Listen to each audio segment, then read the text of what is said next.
the great Ludger and Daniel Deutzer could well do the same thing 10 horses from now. You just get goose pimples watching it. I mean, that is the round of a man who's on the way to an individual medal, possibly at his last European Championships. I mean, he'll maybe ride the Olympics and retire. It's possible. On home ground, it's foot perfect. For sure, it's a huge help for the team. But knowing Ludger and his incredible motivation, I mean, he's like when you see him, he's like a boxer coming to the ring in his silk dressing gown, just waiting to get in there.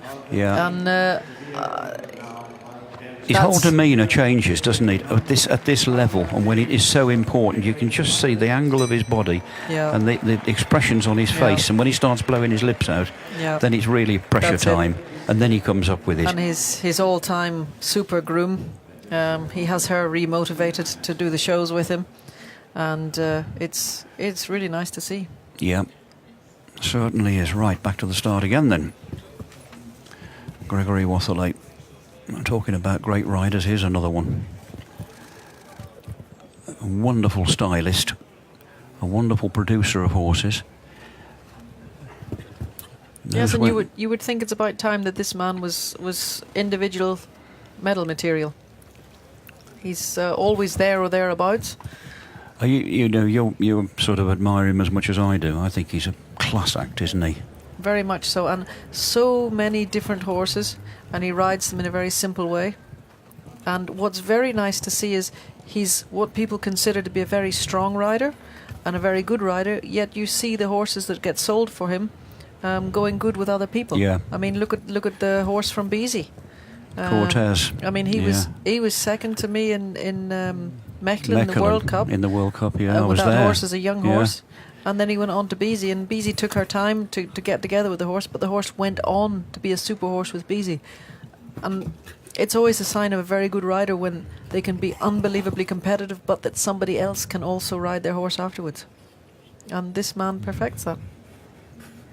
And this is such a lovely horse. He is a lovely horse. I mean, I'm surprised he's still around. I thought he might have been sold by now. Anyway, coming up for a clear that Belgium badly need. And he's got away with it. Not a case of getting away with it, he's just produced it. And they can't really be over pleased about themselves this afternoon, but not a bad performance. They've got 3 4s, but a clear when they just needed it, so they'll be carrying 8 overnight. There is the score. They discard one of the 4s and keeps them probably in the top 10, but they could have done with 1 4 less at least.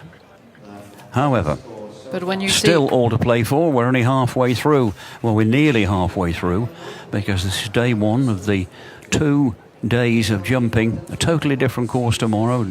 Tomorrow is another day, the second day of the team, and of course all the scores being carried forward to Sunday for the individual.